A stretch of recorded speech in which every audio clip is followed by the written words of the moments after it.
with Kevin Owens revealing how he played a hand in starting AEW and more. This is Wrestling Hub. My name is John and you're watching the Wrestling Report for April 26th. Before we get into the rest of the video, make sure you subscribe to Wrestling Hub and turn on all notifications to stay up to date with everything in the world of pro wrestling. Also, don't forget to follow us on Instagram at WrestlingHubOfficial and also follow us on Twitter at Wrestling_Hub.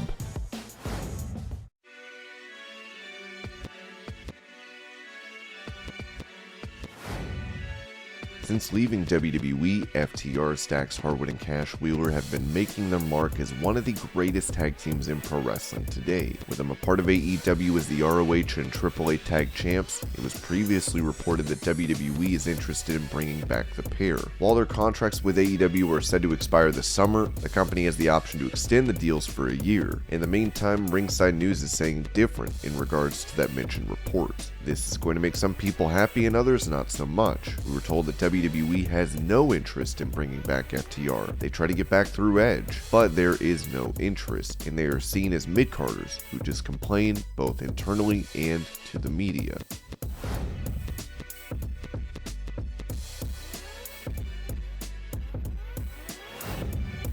After ending their third season on the WWF steroid trials, many fans are wondering if Vice will bring back Dark Side of the Ring. On Wrestling Observer Radio, Dave Meltzer was asked about this as he responded, "I've not heard of them doing another season. The ratings were down for this season, but the idea of not doing the season wouldn't be over Jim Ross, and they will always be able to get guests. There might be some people who will say no. There were people who said no before to them. You don't get everyone. It's just a question if they can come up with viable topics and they're renewed." It's still, even though this prior season was like the big, really successful season, this one, but you still had some very good episodes in the last season, and there's an endless supply of ideas that you can do. So it's just up to Vice essentially greenlighting another season, but I have not heard anything about another season.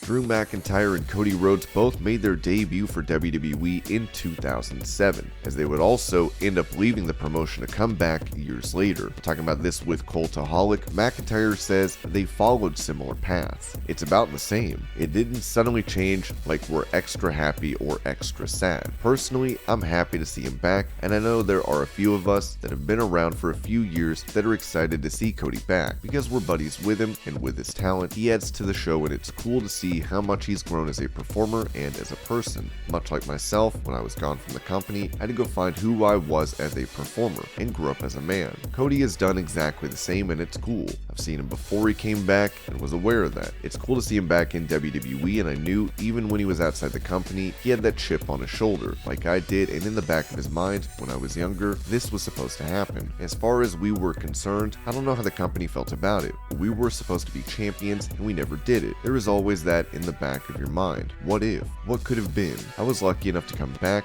pull off the big win with the championship a couple of times, plan to get it again, and I know Cody feels the same. He literally did the promo. "I'm back to win the title my dad never won." I knew there was something in the back of his mind because we both had very similar experiences with being young and promised the world, but at the same time, it fell on us. We weren't able to finish the job, and we had to go away to find ourselves to come back to inevitably finish that job.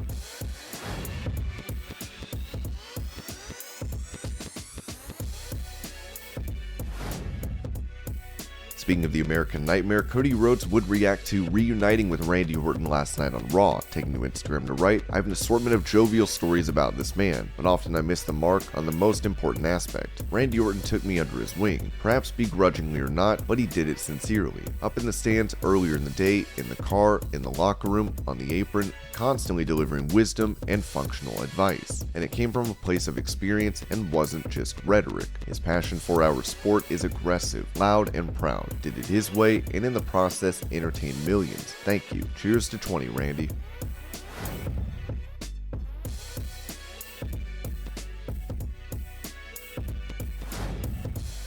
Speaking about the announcement for a joint pay-per-view between New Japan and AEW, where they would be interrupted by Jay White and Adam Cole, Jim Cornette noted on his podcast that AEW President Tony Khan lacks on-screen authority. They have no one representing the promotion, no person in charge of speaking on behalf of AEW on television except for Tony Khan. Apparently, they had realized that on an announcement like this where matches revealed that he simply could not do this. He is not a television performer or a public speaker, and he is way in over his head. So they actually have the heel wrestler make the big announcement on behalf of the promotion. Have you ever seen that before in your life? They really need an AEW president. They need a commissioner. They need somebody that the people don't mind listening to and can say these things in an authoritative way.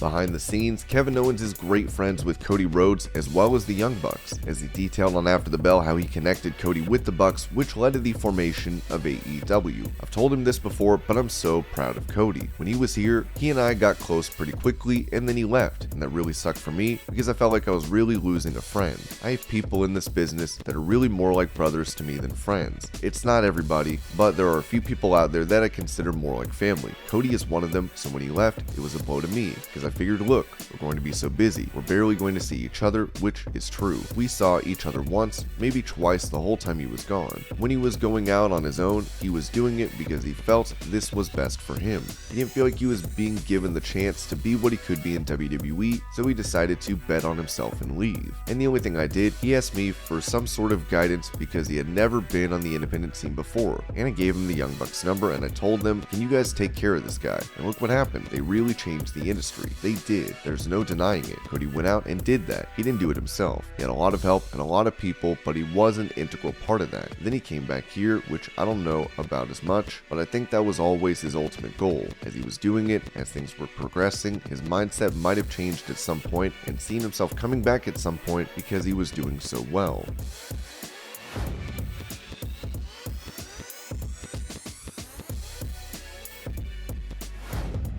Speaking about the upcoming AEW video game, Kenny Omega said on Put Your Quarters on the Glass that we're working hard on trying to get something that is presentable, trying to get something that is going to be complete ASAP, and hopefully that means this year. Hopefully we're also going to have more materials to show everyone real soon, and I know that there should be something actually really soon being released. I'm not sure when this will release, but you may have already seen it by now, and that's just a little, taste for things to come, but there should be something more expansive, something a little more of an in-depth look, I would say, in the coming months. For sure, just keep everyone up to speed, let everyone know where we're at. It was previously reported that the game is expected to be released in September, with it said to be called AEW Fight Forever.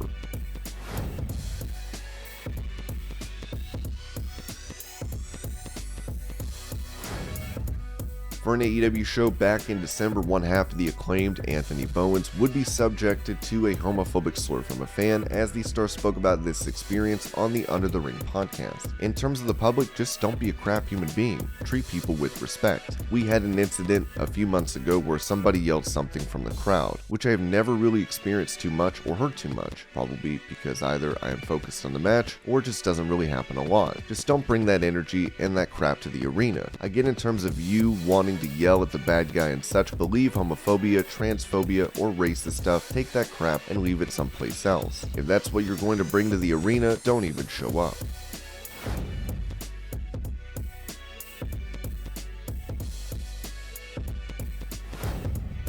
With her set to challenge Charlotte Flair once again for the SmackDown Women's title at WrestleMania Backlash, Ronda Rousey appeared on the Wives of Wrestling podcast, where she was asked how she goes about receiving feedback on her work. Rousey said, I don't really need to know what people think about my work. It's kind of like if you go to an art gallery, and there's like the artist there like, I threw this paint at this thing. They don't want to stand there and explain to them what their paint splat means. They don't care what other people think of their paint splat. They were feeling a thing and splatter their paint. It's there for you to make of it what you will. I don't think really how it's perceived matters too much. I guess the feedback I get is like a live audience. There's a lot of times when you think it's coming and what the live audience is expressing are two opposite things.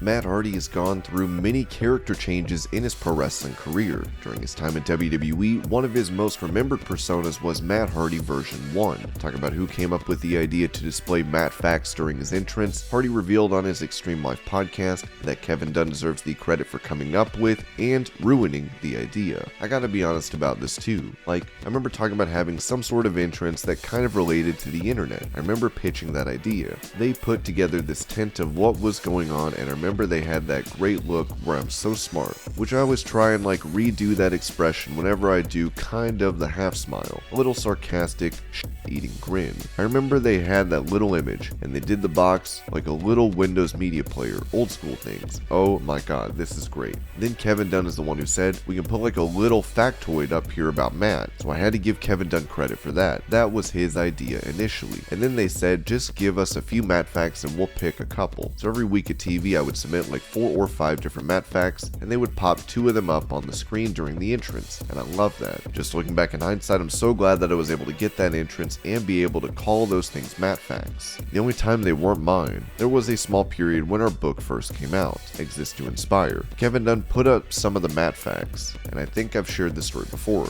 Kevin Dunn created some of the Matt facts. I remember one time the Matt fact box said, have you read Matt's book? And I was so furious. I didn't know that was going to happen. I was like, dude, I'm really passionate about these things. You broke the formula. Every one of these stores was like, Matt, it has to have Matt is this, Matt is that, Matt facts. You can't have a Matt fact that doesn't start with the word Matt. This delusional sucker would never let that happen. I was so passionate about the ego and the delusion of Matt Hardy version 1 that I got so personally upset about that. It's so funny because later on, it really wasn't a big deal, but I was very passionate about this thing.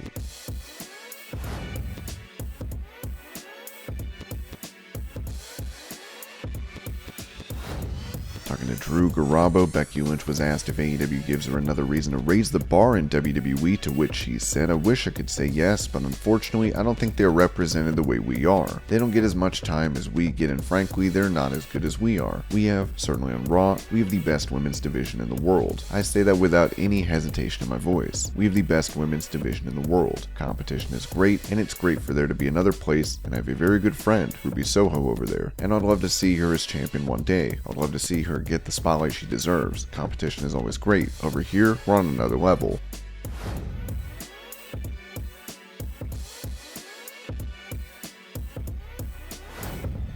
After beating Damian Priest back in February to win the title, Finn Balor recently lost his US Championship to Austin Theory. On his Legion of Raw podcast, Vince Russo gave his reason for Finn dropping the belt. Again, there's politics behind that. We don't know what they are. We probably will never know. No doubt about it. That's part of the influence, you know? Can you imagine a manager, a baseball manager, a football coach, Ohio State football coach, you fumble, you make a mistake, you do something wrong, and you ride the bench the rest of the season? Can you imagine a baseball player strikes out and now, okay bro, you're riding the bench for the rest of the year. You struck out. You really cannot say the wrong thing in WWE. You can't do the wrong thing. You can't look at somebody funny. It's literally like walking on eggshells. And this was your Pro Wrestling News Update. I hope you're all having a great day. Thank you so much for watching, and I'll see you later.